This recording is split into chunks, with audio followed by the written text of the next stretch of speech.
yo nunca me he opuesto a eso, digamos, la posibilidad pacífica y de buena voluntad de una restitución de bienes, nunca hay que cerrarla, hay que dejarla abierta.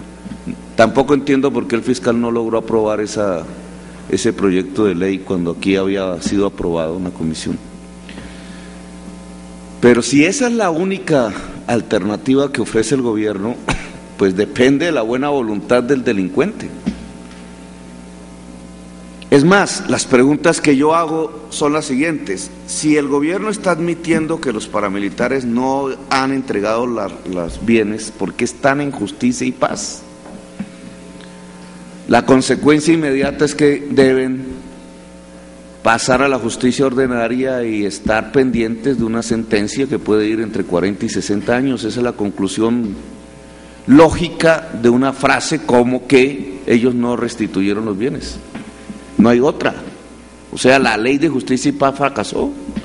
y las consecuencias inmediatas es que pasan a justicia ordinaria, punto, y pierden el beneficio que establecía esa ley. Ahora, ¿significa que si pasan a la justicia ordinaria o son extraditados, entonces el tema de la restitución de bienes queda en veremos? Pues yo creo que no. Nosotros hemos examinado, señor director de estupefacientes, hemos examinado la posibilidad de que la extinción de dominio se haga por vía administrativa, por sospecha, como medida precautelar, de tal manera que no sea un proceso judicial el que quite la tierra, que sea un proceso judicial el que haga devolver la indemnización al ciudadano que por sospechas no justificadas el Estado le quitó la tierra, que se indemnice judicialmente. Él tiene que comprobar si la tierra la adquirió lícitamente, pero como medida precautelar por vía administrativa el Estado se puede quedar con la tierra del narcotráfico, y eso debería ser motivo de un acuerdo político nacional. Vamos un poco más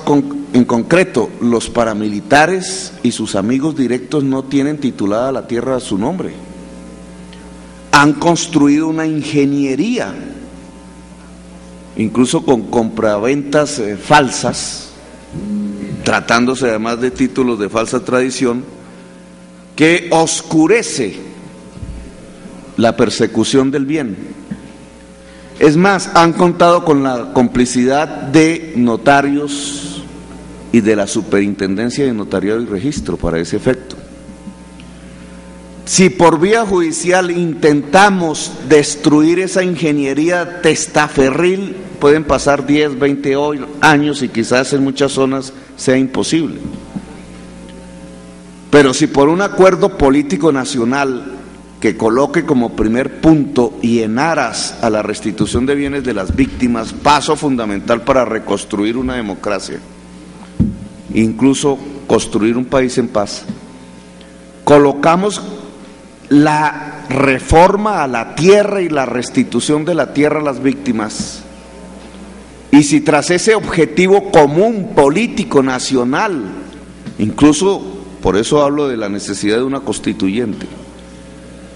encontramos unos instrumentos coercitivos del Estado y del gobierno para que por vía administrativa extingan el dominio,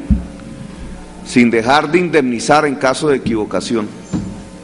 podemos tener las 5 o 6 millones de hectáreas que el narcotráfico tiene en su poder, podemos colocarla en arriendo para quienes quieran hacerla producir, que es la función de la tierra, pero también podemos tener la base fundamental para restituir esos bienes cuando fueron capturados usurpando la posesión de víctimas en Colombia. ¿Qué viabilidad tenemos en este gobierno para pasar a una medida mucho más sustancial que la que ha dicho el ministro en el día de ayer, que es esperar que el delincuente por buena voluntad entregue la tierra, como la extinción de dominio por vía administrativa y como forma precautelar más eficaz que la extinción por vía judicial? Y una pregunta para el director de Acción Social, que no tiene que ver con este debate, pero quiero que me conteste por escrito no en el debate. Porque el gobierno, cuando entrega los subsidios a familias en acción, no le ha abierto cuentas bancarias a estas personas beneficiarias para que automáticamente se les entreguen los recursos cada 2 meses y no las obliguen a pasar por el estatus de limosnero, agradeciendo cheques físicos que les entregan después de horas durante largas noches de esperas en los pueblos y ciudades, en donde siempre se pasean los politiqueros amigos del presidente para decir que es gracias a ellos que reciben los recursos. Si ustedes están, pues yo entiendo la respuesta, obviamente, entonces el pobre tiene que agradecer políticamente con el voto, pero mi pregunta es si cierta ala del gobierno quiere fortalecer el sistema financiero, ¿por qué ustedes no empiezan abriendo cuentas bancarias para los beneficiarios en familias de acción, que significaría abrir 2 millones de cuentas bancarias en Colombia y entregar esos recursos automáticamente por el sistema financiero, evitando la humillación del pobre? Y eso sí, con el costo de que el pobre no les va a agradecer a ustedes con votos el otorgamiento de recursos que no son de ustedes, sino que son del público.